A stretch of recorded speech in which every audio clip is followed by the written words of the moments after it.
ونعوذ بالله من شرور أنفسنا ومن سيئات أعمالنا من يهده الله فلا مضل له ومن يضلل فلا هادي له وأشهد أن لا إله إلا الله وحده لا شريك له وأشهد أن محمدا عبده ورسوله اللهم صل على محمد وعلى آل محمد كما صليت على إبراهيم وعلى آل إبراهيم إنك حميد مجيد اللهم بارك على محمد وعلى آل محمد كما باركت على إبراهيم وعلى آل إبراهيم إنك حميد مجيد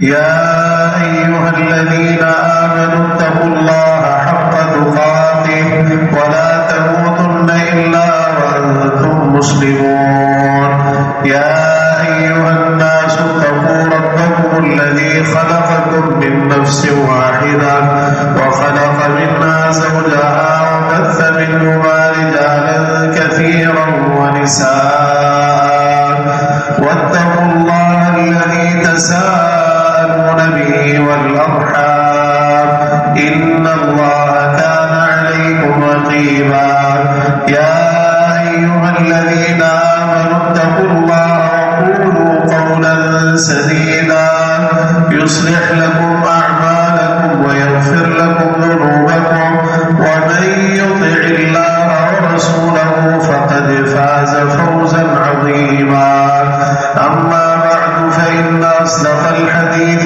كتاب الله وأحسن الهدي هدي محمد صلى الله تعالى عليه وآله وسلم وشر الأمور محدثاتها وكل محدثة بدعة وكل بدعة ضلالة وكل ضلالة في النار ألا لا إيمان لمن لا أمانة له ولا دين لمن لا عهد له سبحانك لا علم لنا إلا ما علمتنا إنك أنت العليم الحكيم رب اشرح لي صدري ويسر لي أمري واحلل عقدة من لساني يفقهوا قولي رب زدني علما أعوذ بالله السميع العليم من الشيطان الرجيم من همزه ونفخه ونفثه ألم نجعل له عينين ولسانا وشفتين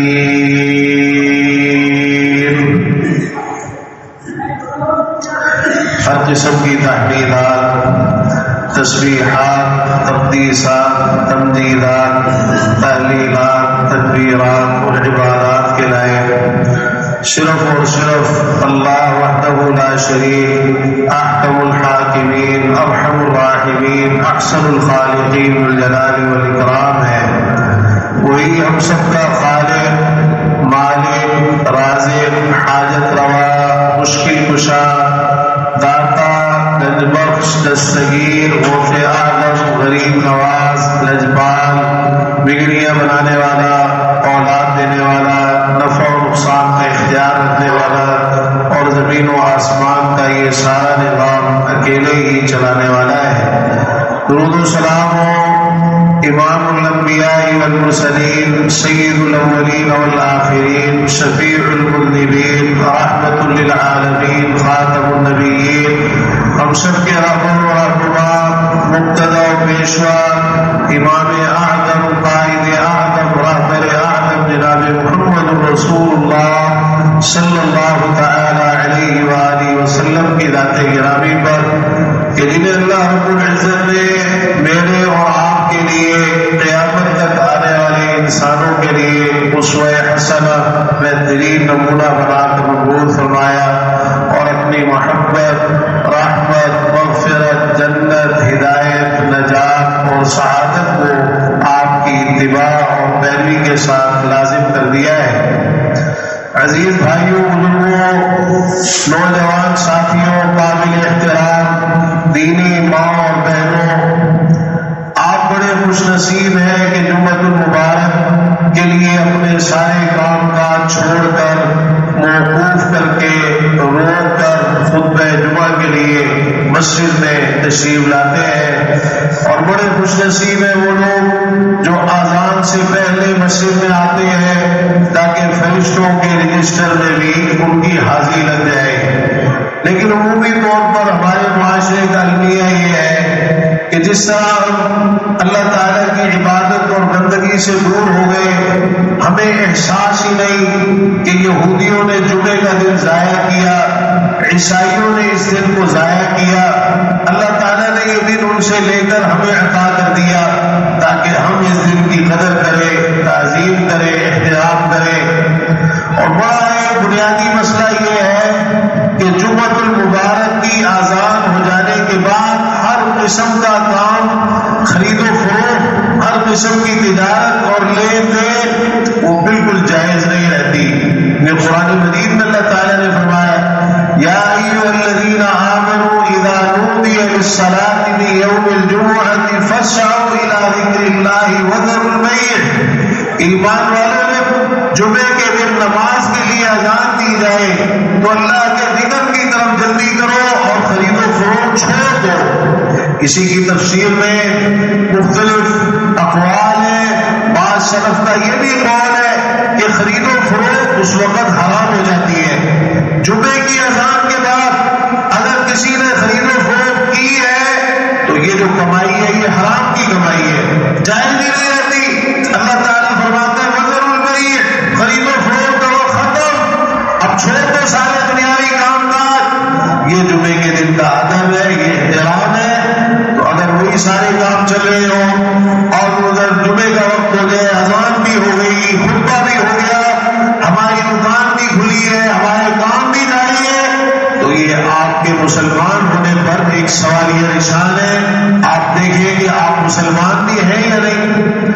عزیز بھائیوں، اللہ تعالیٰ نے جو ہماری ذمہ داریاں لگائی ہیں، اس زبان کے تعلق سے ایک بہت بڑی ذمہ داری یہ ہے کہ زبان کے غلط استعمال کو روکا جائے، اور اس میں ایک بنیادی بات جو ہمیں سکھائی گئی وہ خاموشی ہے۔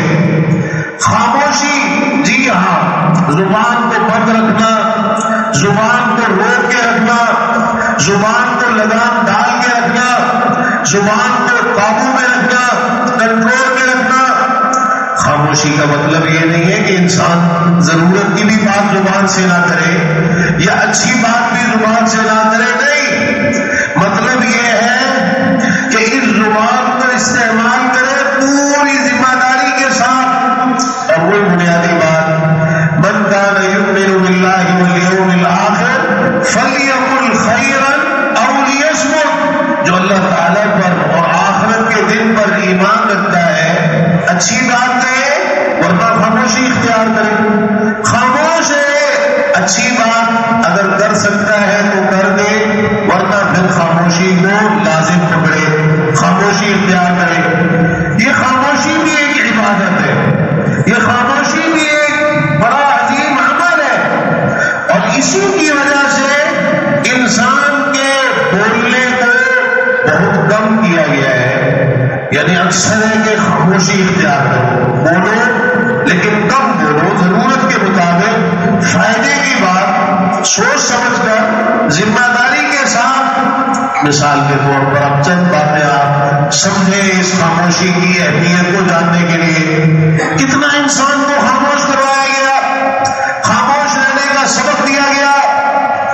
اللہ تعالیٰ نے یہ حرام کیا ہے وَأَن تَقُولُوا عَلَى اللَّهِ مَا لَا تَعْلَمُونَ، کہ اللہ تعالیٰ کے بارے میں تم وہ بات کہو جو تم نہیں جانتے، یعنی بغیر علم کے اللہ کے بارے میں بات کرنا یہ حرام ہے۔ کیا مطلب خاموشی؟ علم ہے تو بات کرو، علم نہیں ہے تو خاموش رہو۔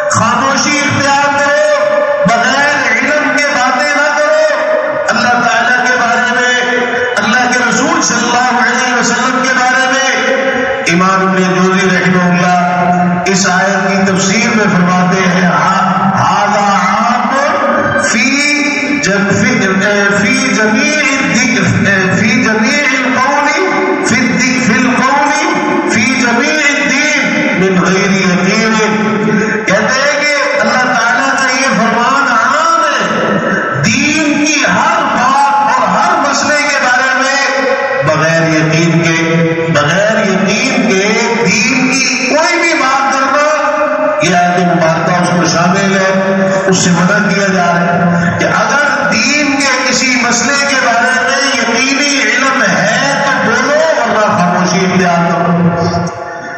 هذا عام في تحريم القول في جميع الدين من غير يقين. تمام دین کے جو مسئلے ہیں ان میں بغیر یقینی علم کے بات کرنا اس کو حرام قرار دیا گیا ہے. اور یہ سبب دیا گیا ہمیں کہ اگر کچھ کہہ رہی ہے تو صرف اتنا کہہ دو اللہ اعلم، اللہ تعالیٰ بہتر جانتے ہیں، ہمیں نہیں پتا، ہم نہیں جانتے. عبداللہ بن مسعود رضی اللہ عنہ فرماتے ہیں من علم شیئا فلیقل به، جسے کسی چیز کا علم ہے تو وہ تو بات کرے. ومن لم يعلم فلیقل اللہ اعلم فإن من العلم ان تقول لما لا تعلم اللہ اعلم. اور جسے علم نہیں ہے وہ صرف اتنا کہہ دے اللہ تعالیٰ بہتر جانتا ہے. اس لیے کہ یہ بھی علم کا حصہ ہے کہ جس چیز کا علم نہ ہو اس کے بارے میں کہو اللہ تعالیٰ بہتر جانتا ہے. یہ علم ہے، علم یہ بھی سکھاتا ہے، یہ بھی علم میں سے ہے. اس کو اپنی بے عزتی نہیں سمجھنا چاہیے، نہ یہ سمجھنا چاہیے کہ لوگ کیا بولیں گے. دین کے بارے میں بات کرنا یہ تو بڑی ذمہ داری کی بات ہے. آج تو جس کا دل کرتا ہے نا وہ اٹھا کے شروع ہو جاتا ہے، ذرا سے دو لفظ بولنے نہیں آتے دین کے بارے میں ایسے زبان چلاتے ہیں، باتیں کرتے ہیں. رسول اللہ صلی اللہ علیہ وسلم نے فرمایا من افتی بغیر علم کان اثمہ علی من افتیٰ. جسے بغیر علم کے فتویٰ دیا گیا اس کا گناہ اس پر ہوگا جس نے فتویٰ دیا ہے. کہ فتویٰ دینے والا، مسئلہ بتانے والا مجرم ہے، اللہ کا مجرم ہے. اگر اس نے بغیر علم کے مسئلہ بتایا تو آپ کے پاس علم نہ ہو آپ خواہ کہہ دیں گے ہاں یہ جائز ہے یہ جائز نہیں. اللہ تعالیٰ کیا فرماتا ہے وَلَا تَقُولُوا لِمَا تَصِفُ أَلْسِنَتُكُمُ الْكَذِبَ هَذَا حَلَالٌ وَهَذَا حَرَامٌ. کہ تم وہ باتیں نہ کرو جو تمہاری زبانیں جھوٹ بولتی ہیں کہ یہ حلال ہے اور یہ حرام. لِتَفْتَرُوا عَلَى اللَّهِ الْكَذِبَ، تاکہ اللہ پر جھوٹ باندھو. اپنی طرف سے بغیر علم کے، بغیر دلیل کے، خواہ اپنی طرف سے کسی چیز کے بارے میں کہہ دینا کہ یہ حلال ہے، یا کسی چیز کے بارے میں کہہ دینا یہ حرام ہے. اتنی خطرناک بات ہے کہ اللہ پر جھوٹ باندھنے کے مترادف، اللہ پر جھوٹ باندھنا.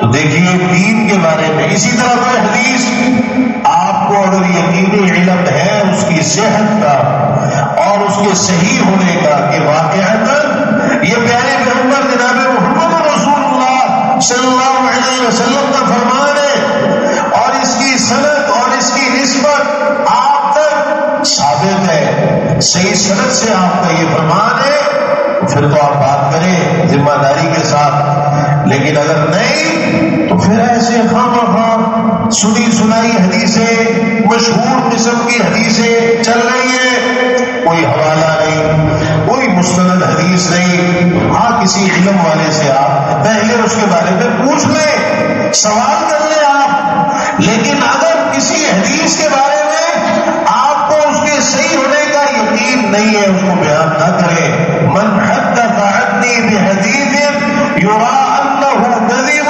فہو احد الکاذبین. فرمایا جو مجھ سے کوئی بات بیان کرے، میری کوئی حدیث بیان کرے، میری کوئی بات نقل کرے، یرا وہ سمجھتا ہے، اس کا ظن یہ ہے، اس کا خیال یہ ہے کہ یہ جھوٹ ہے، یعنی اس کے جھوٹ ہونے کا بھی اس کو یقین نہیں ہے لیکن ایک خیال ہے، ایک خیال ہے، ایک گمان ہے کہ کہیں ایسا نہ ہو کہ یہ جھوٹ ہو، آپ سے ثابت ہی نہ ہو. اس کی صحت کا، اس کی شرح علماء نے لکھا ہے کہ اس کی صحت کا اس کو یقین نہیں ہے. یقین حاصل کرے، پہلے بیان کرنے سے پہلے تحقیق کرے، حدیث کی تحقیق کرے، یقین حاصل کرے اس کی صحت کا، پھر آگے بیان کرے. اگر گمان ہے کہ پتہ نہیں صحیح ہے پتہ نہیں صحیح نہیں، وہ سمجھتا ہے، اس کا خیال ہے کہ یہ جھوٹ ہے، فہو احد الکاذبین، تو وہ بھی دو جھوٹ بولنے والوں میں سے ایک ہے. ایک تو وہ جس نے وہ حدیث گڑھی، دوسرا وہ جس نے بغیر تحقیق کے وہ حدیث آگے بیان کی. اتنی ذمہ داری کی بات تو بولنا کم کر دیا نا ہمارا، اتنا کم کر دیا، خاموشی سکھا دی نا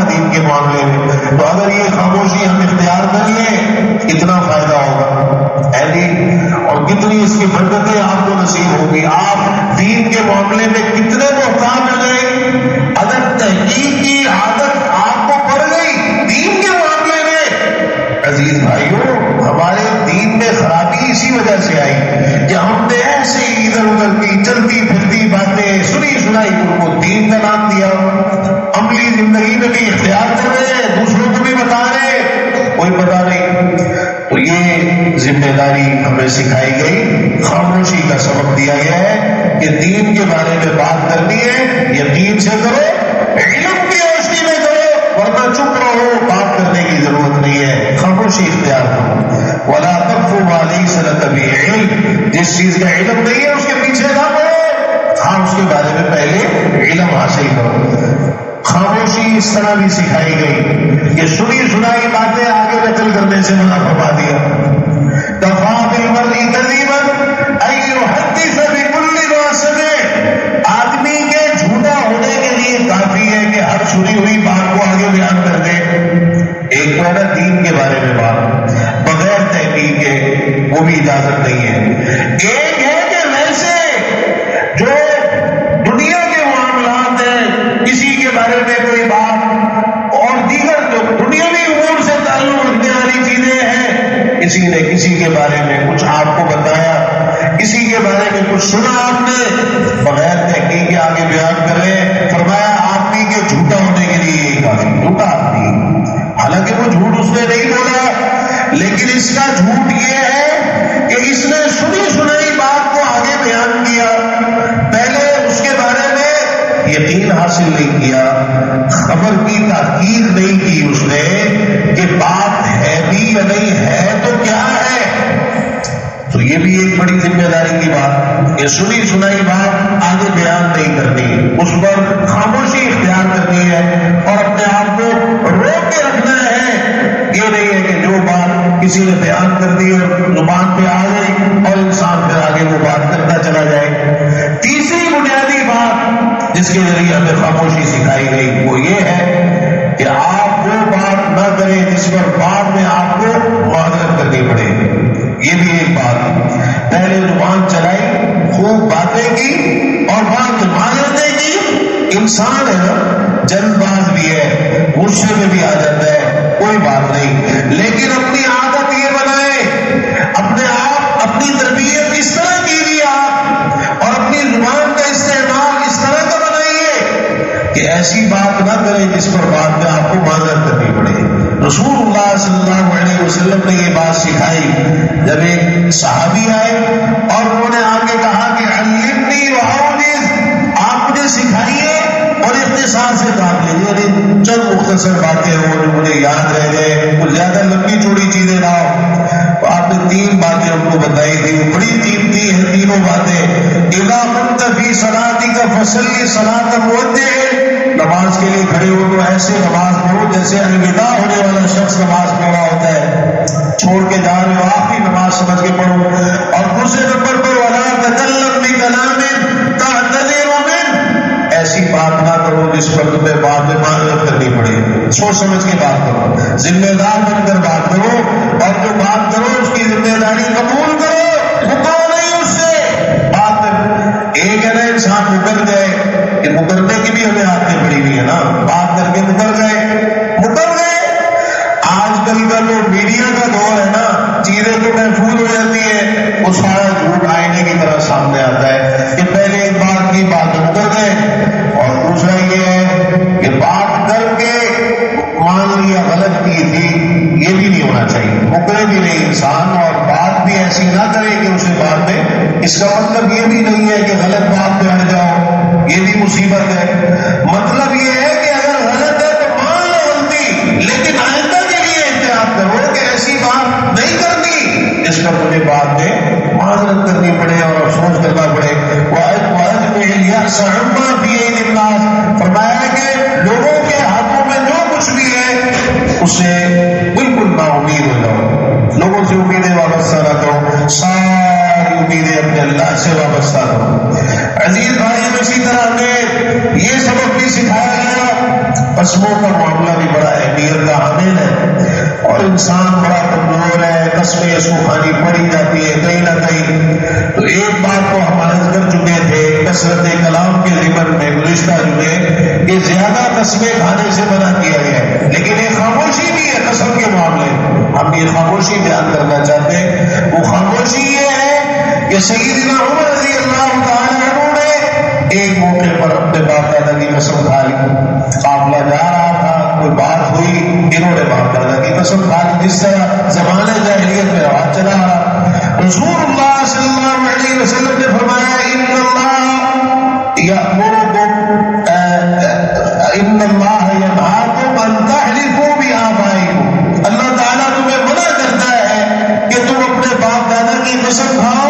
من کان حالفا فلیحلف باللہ والا فلیصمت، جس نے قسم کھانی ہے اللہ کی قسم کھائے ورنہ خاموشی اختیار کرے۔ یہاں آپ نے غیر اللہ کی قسم کھانے سے مطلقاً منع فرما دیا، یہ بالکل حرام ہے۔ لغو قسموں سے بھی روکا گیا، زیادہ قسمیں کھانے سے بھی روکا گیا، لیکن یہ خاموشی کہ بالکل اللہ کے سوا کسی کی قسم نہیں کھانی، اللہ کے سوا کسی کی قسم کھانی جائز ہی نہیں، مخلوق کی قسم کھانا یہ جائز نہیں ہے۔ کوئی کہ قرآن میں قسمیں آئی، رات کی قسم، دن کی قسم، چاند کے وقت کی قسم، اللہ تعالیٰ جس کی چاہے قسم کھائے، اللہ تعالیٰ کی مخلوق ہے وہ جس کی چاہے قسم کھائے۔ ہم پر یہ پابندی لگا دی گئی کہ ہم نے اگر قسم کھانی ہے تو اللہ کی قسم کھانی، اللہ تعالیٰ کے اسماء کی قسم کھانی ہے، اس کی صفات کی قسم کھانی ہے۔ بہرحال تو یہ خاموشی ہمیں مکمل طور پر سکھا دی گئی کہ قسم کھانی ہے تو صرف اللہ کی قسم کھاؤ۔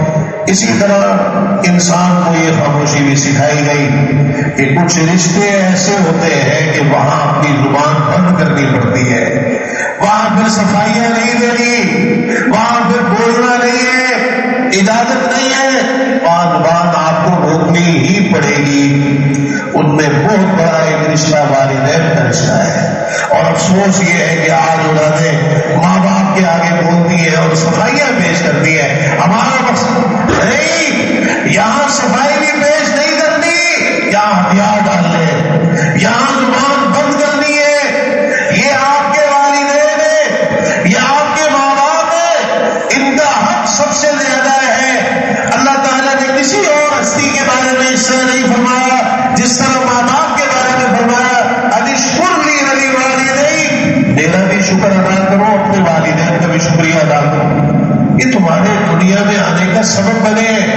اللہ تعالیٰ کے حق کے بعد، رسول اللہ صلی اللہ علیہ وسلم کے حق کے بعد، مخلوقات کے حق میں بہت بڑا ایک حق تم پر تمہارے والدین کا ہے، بلکہ کئی مقامات پر اللہ تعالیٰ نے اپنا حق ذکر کرنے کے بعد والدین کا ذکر فرمایا، وبالوالدین احسانا، والدین کے ساتھ احسان کرو۔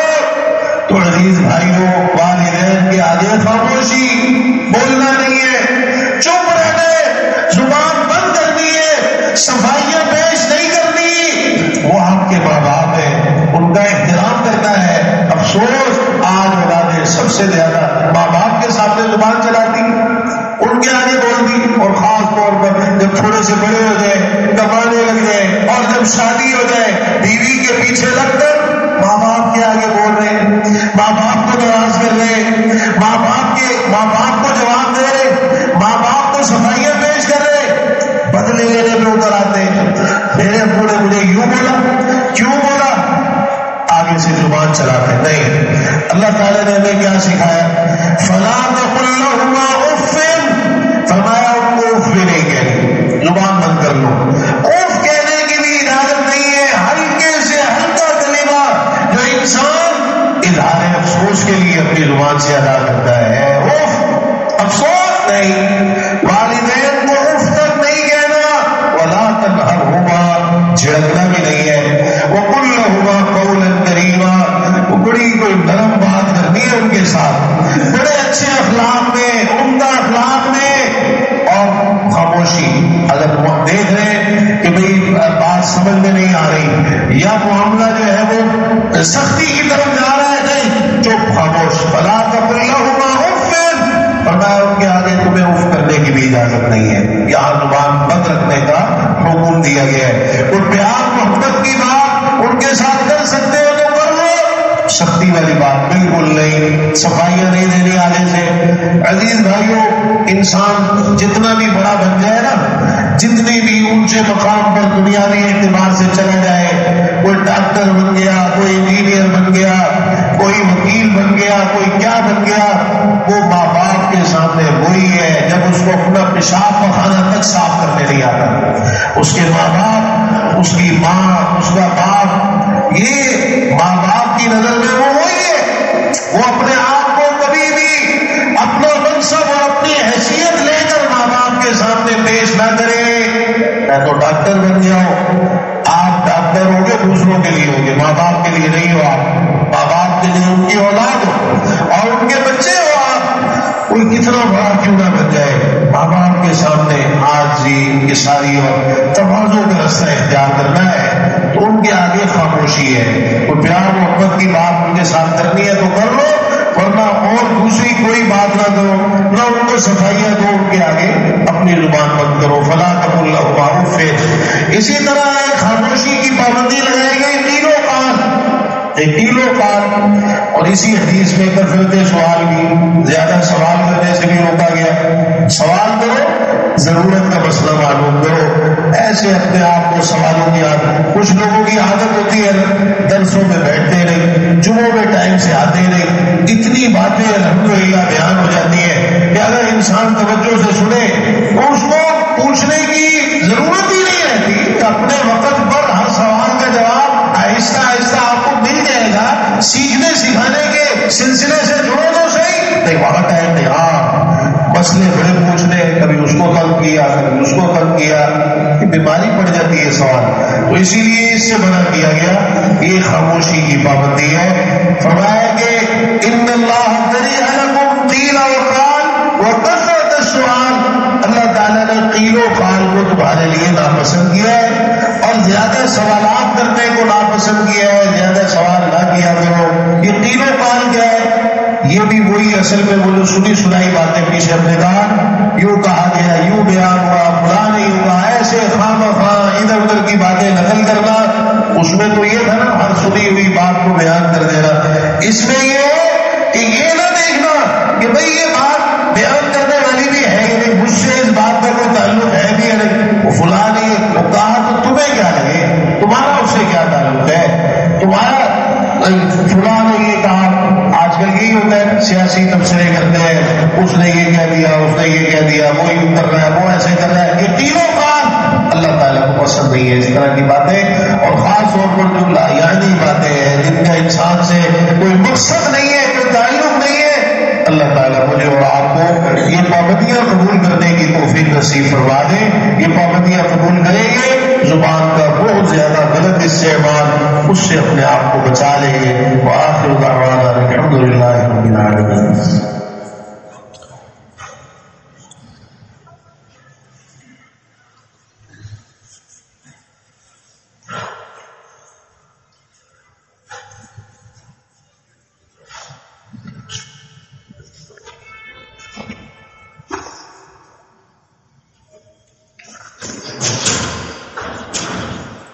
إن الحمد لله نحمده ونستعينه ونستغفره ونعوذ بالله من شرور أنفسنا ومن سيئات أعمالنا من يهده الله فلا مضل له ومن يضلل فلا هادي له وأشهد أن لا إله إلا الله وحده لا شريك له وأشهد أن محمدا عبده ورسوله اللهم صل على محمد وعلى آل محمد كما صليت على إبراهيم وعلى آل إبراهيم إنك حميد مجيد اللهم بارك على محمد وعلى آل محمد كما باركت على إبراهيم وعلى آل إبراهيم إنك حميد مجيد۔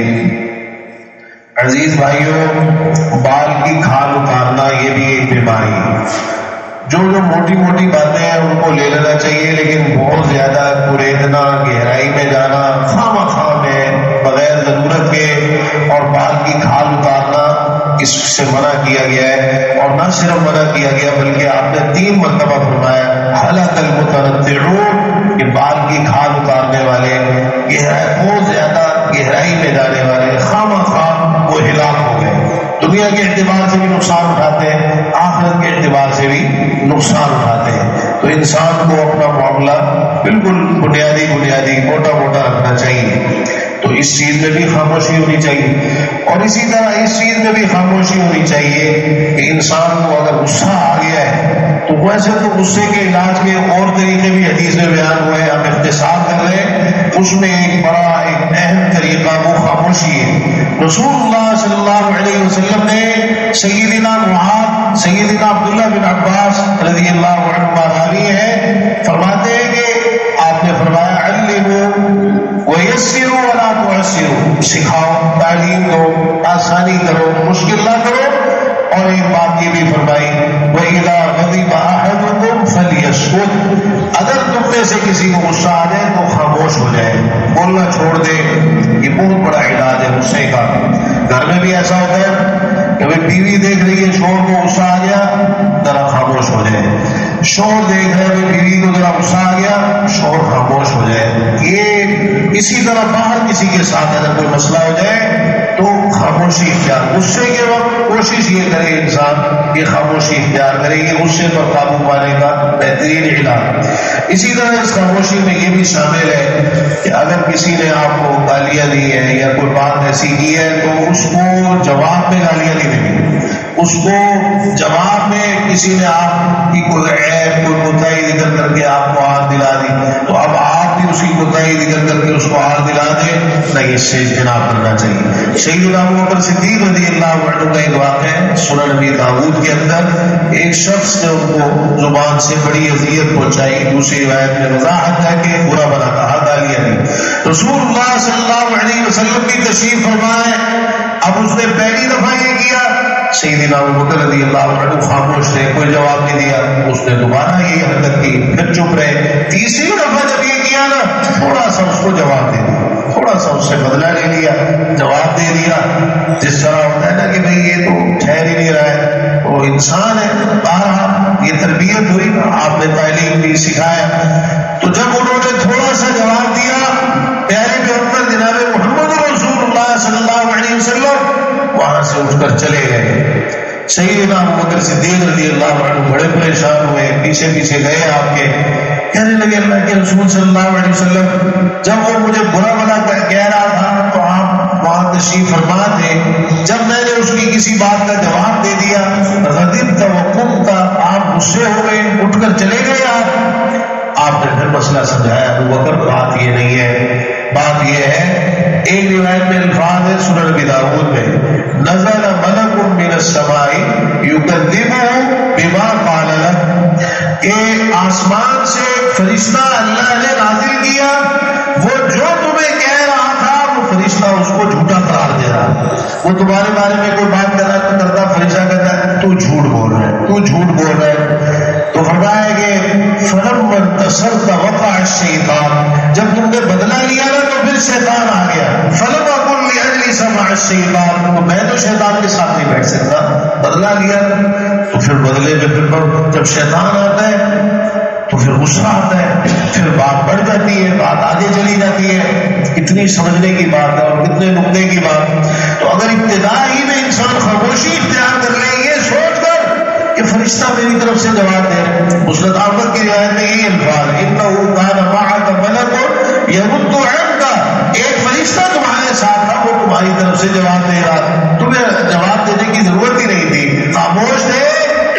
اصل میں فرشتہ جواب دے رہا. دیکھیں خاموشی کی برکتیں دیکھیں اور اس خاموشی کا فائدہ دیکھیں کتنا فائدہ ہے عزیز بھائیوں. اسی طرح یہ ہے کہ انسان خاموشی کی تعلیم جو دی گئی, اگر کسی کو کوئی برا خواب آیا, ایسی چیز خواب میں اس نے دیکھی ہے جو اس کو پسند نہیں ہے, اب یہاں اگر خاموشی کو اختیار کر لے گا نا تو یہ خاموشی کی ایک برکت ہے اور خاموشی کا ایک فائدہ ہے کہ وہ اللہ کی پناہ طلب کرے اس برے خواب سے, اللہ کی پناہ طلب کرے اس برے خواب سے, اور بائیں طرف 3 مرتبہ پھٹکار دے. اور پھر اس میں ایک خاص بات جو آپ نے سکھائی وہ یہ ہے کہ کسی سے اس کو بیان نہ کرے, تو وہ برا خواب اس کو نقصان نہیں پہنچائے. زبان پر نہ لائے, اس کو کسی سے بیان نہ کرے کہ میں نے, اگر بیان کرے گا نا تو یہ بیان کرنا اسے بھاری پڑے گا. اگر بیان نہیں کرتا, خاموش ہے, خواب اچھا نہیں دیکھا, دیکھا اس نے تو پھر بس اتنا کام کرے کہ اللہ کی پناہ طلب کرے. جو اس نے برا خواب دیکھا ہے اعوذ باللہ من الشیطان الرجیم، اللہ کی پناہ طلب کرے، بائیں طرف 3 مرتبہ پھٹکار دے، کسی سے اس کا ذکر نہ کرے، فرمایا اس کو نقصان نہیں پہنچائے گا. لوگ دیکھ لیتے نا خواب، پھر اتنے پریشان ہوتے ہیں اس کی تعبیر کیا ہے، اس کی تعبیر کیا ہے. تو یہ خاموشی سے اگر آپ کچھ فائدہ اٹھانا چاہیں تو اس کی ایک برکت یہ بھی ہے کہ برے خواب کو اگر زبان پر نہ لایا جائے تو اللہ تعالیٰ سے اپنا تعلق مضبوط رکھا جائے، اللہ کی طرف رجوع کیا جائے تو پھر وہ نقصان نہیں پہنچاتا. اسی طرح وسوسوں کا معاملہ ہے، دل میں جو خیالات آتے ہیں، اگر آپ خاموشی سے کام لے رہے ہیں، جو مرضی آپ کے دل میں خیال آ گیا، وسوسہ آ گیا، کوئی بات نہیں، اللہ تعالیٰ نے معافی رکھی ہے. ان اللہ تجاوز لامتی عما حدثت به انفسها ما لم تعمل او تکلم. اللہ نے میری امت سے درگزر فرما دیا جو ان کے دل میں خیال آتے ہیں جب تک ان پر عمل نہ کرے اور جب تک ان کو زبان پر نہ لائے. جب تک خاموش ہے نا تو اس وقت تک پکڑ نہیں ہے، لیکن اگر وہ وسوسے زبان پہ آ گئے، اچھا یہ وسوسوں کا جو اصل اثر ہوتا ہے وہ بھی اس وقت ہوتا ہے جب وہ زبان پہ آ جائے، پھر وہ گہرے ہوتے ہیں، انسان کے دماغ میں بیٹھ جائے. اگر آپ جھٹک دیں اعوذ باللہ من الشیطان الرجیم پڑھ لیں، کسی کو طہارت کے بارے میں وسوسے آ رہے، وسوسہ ہے اس کو جھٹک دیں آپ، لیکن اگر آپ اس کو دماغ پر سوار کریں گے اور پھر اس کو اگر زبان پر لے آئیں گے پھر آدمی بار بار وضو ہی کرتا رہے گا، ہر ٹائم وضو کر کے بھی یہ لگے گا کہ شیطان. اور یہ ایک بڑی خطرناک بیماری ہے، وسواس قہری کی بیماری، وسوسوں کی بیماری ہے، اور اکثر لوگ نفسیاتی طور پر اس کا شکار ہے. الا من رحم اللہ، اگر کوئی یہ طریقے اختیار کر لے تو بہترین طریقہ جھٹک دے اس کو. آپ خیال ہے نا یہ ہو گیا وہ ہو گیا، اس کے ساتھ یہ نہ ہو، ڈر ہر وقت خوف اور ہر وقت جو ہے نہیں، بس اللہ پہ بھروسہ کریں، اللہ پہ توکل کریں اور یہ جو وسوسے ہیں ان کو جھٹکتے چلے جائیں، اللہ سے اپنا تعلق مضبوط رکھیں. خاموشی کی جو بہت بڑی تعلیم ہمیں دی گئی ہے یہ خطبہ جمعہ کے دوران. خطبہ جمعہ دیکھیں یہ وہ خاموشی ہے جسے فرض کیا گیا. اب خطبہ جمعہ کے بیچ میں اگر کوئی بات کرے گا نا تو وہ ایسے ہی ہے جیسے وہ جمعے میں آئے گی. میں حیران ہوں، کئی دفعہ یہ بھی منظر دیکھنے کو مل جاتا ہے کہ کوئی آتا ہے نا تو وہ برابر والے سے حال چال پوچھنا شروع کر دیتا ہے. یہ سارا حال چال پوچھنا اسے جمعے میں ہی آگے آ رہا ہے، باہر کسی کا چاہے پتہ بھی نہ ہو، کبھی نہ کسی کو پوچھا ہو، نہ اس سے ملنے گئے ہو، نہ اس کا خیال کیا، مسجد میں آ کے نظر آ گیا، دیکھ لیا جمعہ والے یہ برابر میں بیٹھے اس سے حال چال پوچھ رہے ہیں. جہالت ہے نا، علم نہیں ہے، علم سے دوری ہے، مسئلے کا پتہ نہیں ہے. تو پھر آج سن لیجیے آپ کہ جو چاہے وہ کہے بھائی میں نے تو بڑی ضروری بات، اب وہ صحابی ابی بن کعب رضی اللہ عنہ بیٹھے تھے، پیارے پیغمبر جناب محمد رسول اللہ صلی اللہ علیہ وسلم خطبہ ارشاد فرما رہے، پاس ہی ابو درداء رضی اللہ عنہ موجود ہے. سورہ ملک کا آپ نے ذکر کیا، انہوں نے پوچھ لیا ابی بن کعب رضی اللہ عنہ سے یہ سورت کب نازل ہوئی؟ میں نے تو پہلی دفعہ سنی، یہ کب نازل؟ جواب ہی نہیں دے رہے، خاموش. جمعے کے بعد کہا کہ آپ سے پوچھ رہا تھا، مجھے جواب ہی نہیں دیا. کہا تم تو جمعے میں تھے ہی نہیں، تم کہاں تھے جمعے میں؟ کہ آپ کے برابر میں آپ سے پوچھ رہا تھا، آپ کہہ رہے جمعے میں ہی نہیں. معاملہ گیا پیارے پیغمبر جناب محمد رسول اللہ صلی اللہ علیہ وسلم کے بعد فرمایا ہاں صدق ابی، اطیع ابی، ابی نے سچ کہا ہے، ابی کی بات مانو.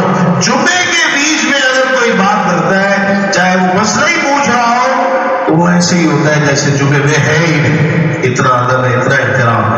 اسی طرح عزیز بھائیو خاموشی کی ایک تربیت نماز کے ذریعے سے بھی دی گئی ہے. نماز جب اللہ اکبر کہہ دیا نا تو اس تکبیر کو تکبیر تحریمہ کہتے ہیں، یعنی اب باتیں کرنا اور دوسرے کام کاج کرنا یہ حرام ہو جاتا ہے. اب نماز ہے، اب صرف اللہ کا ذکر کرنا ہے زبان سے، ادھر ادھر کی باتیں نہیں کرنی. تو جو زیادہ نمازوں کے عادی ہوتے ہیں، نوافل کے عادی ہوتے ہیں، ان نوافل کی کثرت کی برکت سے اور جو نماز میں توجہ خشوع خضوع زبان پر کنٹرول پانا بھی آسان ہو جاتا ہے. اللہ تعالیٰ مجھے اور آپ کو اس کی توفیق نصیب فرما دے.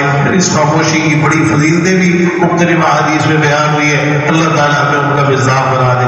اللہ تعالیٰ توفیق عطا فرمائے کہ ہمارے عقیدے، عبادات، معاملات، شکل و صورت، لباس، کاروبار، تجارت، چلنا پھرنا، اٹھنا بیٹھنا، سونا جاگنا، اخلاق، گفتار، کردار، خوشی اور غمی، یہ تمام امور سب کچھ میرے پیغمبر جناب محمد رسول اللہ صلی اللہ تعالی علیہ وآلہ وسلم کے طریقے کے مطابق ہونا چاہیے. ربنا آتنا فی الدنیا حسنہ وفی الآخرۃ حسنہ وقنا عذاب النار.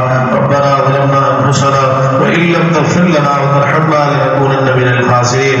رب اغفر وارحم وأنت خير الراحمين. اللهم اشفنا واشف مرضانا ومرضى المسلمين يا شافي الأمراض اشف مرضانا ومرضى المسلمين. اللهم رب الناس اذهب البأس واشف أنت الشافي لا شفاء إلا شفاؤك شفاء لا يغادر سقما. ربنا اغفر لنا ولإخواننا الذين سبقونا بالإيمان ولا تجعل في قلوبنا غلا للذين آمنوا ربنا إنك رؤوف رحيم. رب ارحمهما كما ربياني صغيرا. ربنا هب لنا من أزواجنا وذرياتنا قرة أعين واجعلنا للمتقين إماما. اللهم استر عوراتنا وآمن روعاتنا. اللهم إنا نسألك العفو والعافية والمعافاة في الدنيا والآخرة.